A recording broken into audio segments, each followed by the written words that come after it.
That's really good advice. I like that. Okay. And then going on to it.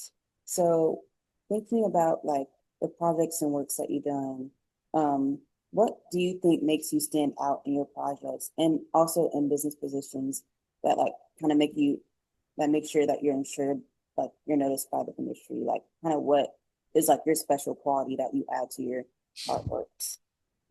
Yeah, good question. I think, you know, as let me go back a step. People who look at my resume always say, why did you choose a creative track at the first portion of sort of like your career? Then you kind of went into like management or administrative. And I always say it's actually just what my journey was. It wasn't that I woke up one morning and said, hey, this is the change we're going to do. And this is the pivot. It's just, this was a natural progression. And I try to think about why, I've been sort of employable and desirable, I think, for folks to bring on not only to their projects but to run divisions of their organizations for them, is that um as a creative I always felt like I had good taste in finding material, finding IP or stories, scripts that spoke to me in a certain way, and I can talk about that in with conviction and with confidence as to why a certain thing is important and an audience will enjoy it and it will resonate. But at the same time, I can also put the hat of the sort of producer or the studio head and say, well, I love this, but can I afford it? How can I help you make it within the budget, that we've set aside, and help execute the vision without sacrificing the creative? So I can be an advocate for the creative, but I can also manage the responsibilities of the studio and the entity that I'm responsible for. So being able to balance that and juggle that has been, I think, the key factor as to why I stand out. Uh, because a lot of times it's like it's all creative, creative, creative. Yeah, great, but if you don't have the means or if you don't have the ability to also make it within a certain amount of money that's designated for you, be able to solve problems, make phone calls, negotiate deals, and be two steps ahead constantly, then you're not going to be able to support the creative team that you're responsible for. So again, left brain, right brain, yin and yang, being able to put in different sets of skills into use. Okay, and then thinking about impact wise and standards. So, okay, what steps have you taken or are currently taking while you're still doing projects and whatnot to ensure that East Africans are represented and accurately depicted in television and TV? Or television and film, sorry, excuse me. Yeah, it's okay. Yeah, I'm trying to. Can you repeat the question if you don't mind, or the last Yeah, portion of it? okay. What steps have you taken or do you take currently to ensure that East Africans are represented Oh, and accurately depicted in TV and film? okay. Well, good question as well. My focal point and interest is not necessarily East Africa in general, although I am there. I'm very proud of my culture and my people, but I am uh, uh, always interested in advancing the agenda and the positive image of all Black people and Brown people from all over the world. So that's my commitment to the cause in the art form in the first place. Uh, to be very specific about your question, and not necessarily applies to East Africa by itself, but I think generally the continent.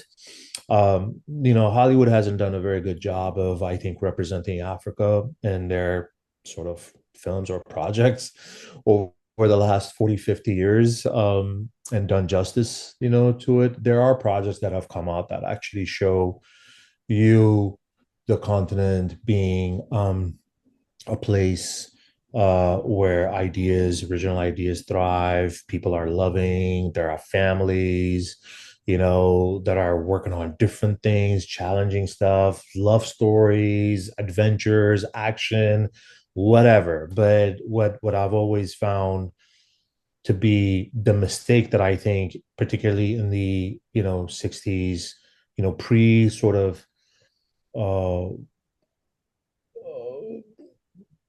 a lot of the sort of independence and removal from colonial powers within Africa, different parts of Africa took place in the 70s and 80s. I think the representation was seriously lacking. And we know that, not only Africa, but we know how Hollywood was towards, anything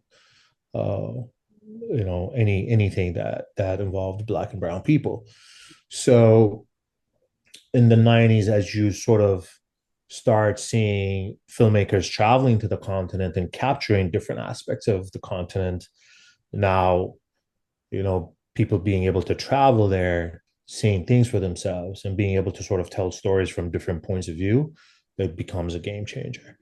And I think kind of like remaining true to that voice, uh, and to that sort of energy is important, wherever your camera takes you. I think, um I'm trying to think like what projects that have come out of the continent. There's so many great films that have come out of West Africa, East Africa in the last couple of years, maybe even the last 10 years, like that I seriously urge you guys to check out, if you can. South Africa has been also leading the charge and being a production hub for many, many years now. A lot of shows get made in Cape Town, Joburg. It continues to draw a lot of attention, both from, the US side and also from the European side for being production friendly. But I'm also seeing like a lot of movement within Uganda, Kenya, and other East African countries becoming that hub as well. Morocco in Northern Africa has been a place where a lot of big budget films go there for its like vast, majestic vistas and deserts and all of that. But all of these places also from a policy standpoint have put, tax incentives and really leveraging their resources, natural resources, to attract Hollywood and others to come and make films over there.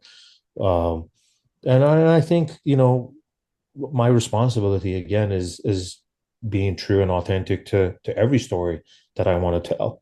And pushing a positive image of us everywhere, wherever we go. Yeah.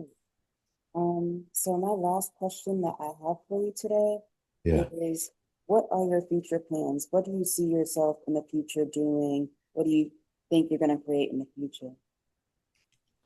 Um, I am currently working on uh two projects, both based on true stories, and they're both based on books, pre-existing IP, from studios and production companies that have come to me for potential, development and adaptation.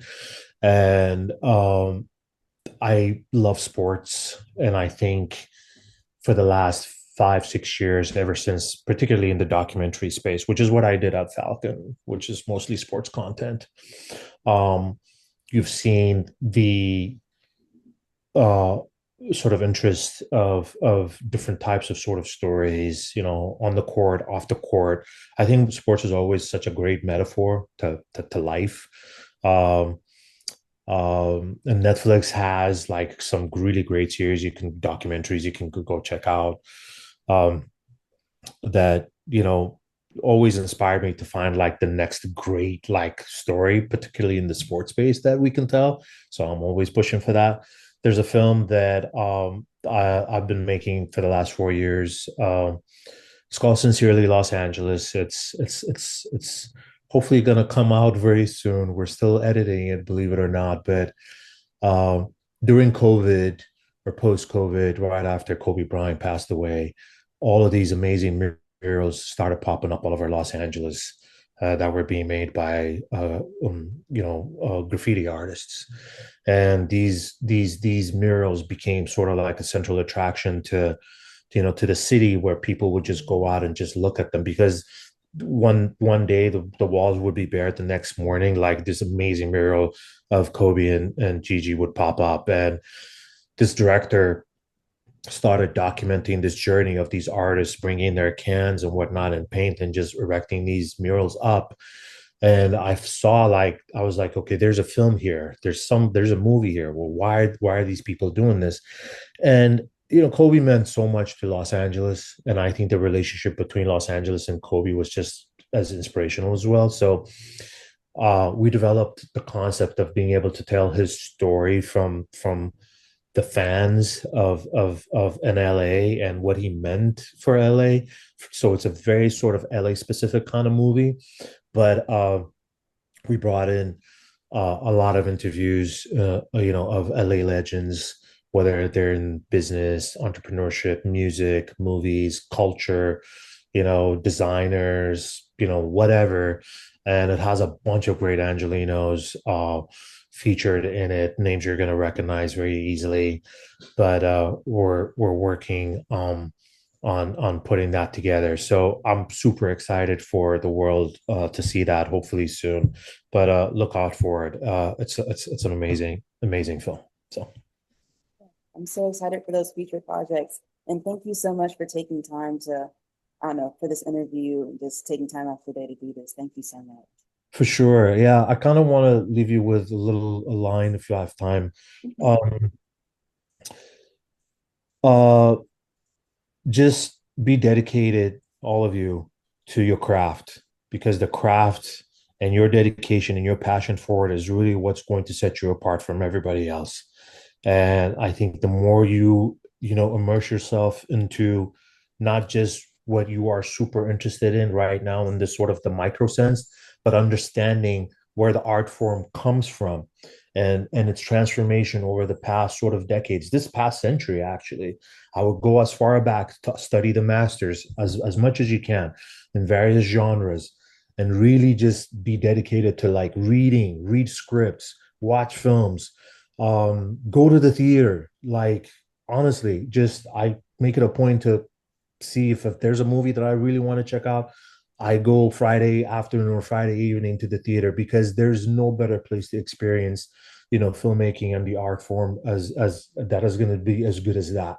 So you really are responsible. You are the future storytellers. You are carrying the torch. So you have to now be sort of the custodians of this and move it forward as far as it can go. So, and that's all I'm going to say. Good luck, and I hope to see your work out there in the future as well. Thank you. Thank you. Okay. Round of applause. Thank you, sir.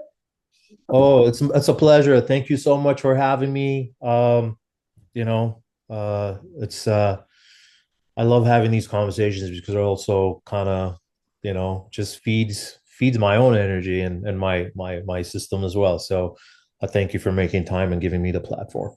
Oh, appreciate you. Any random questions out here from anybody? Okay, we got one in the back, Miss Stone. Oh, you're far from the mic. I can't hear you. Yeah, you want to come over?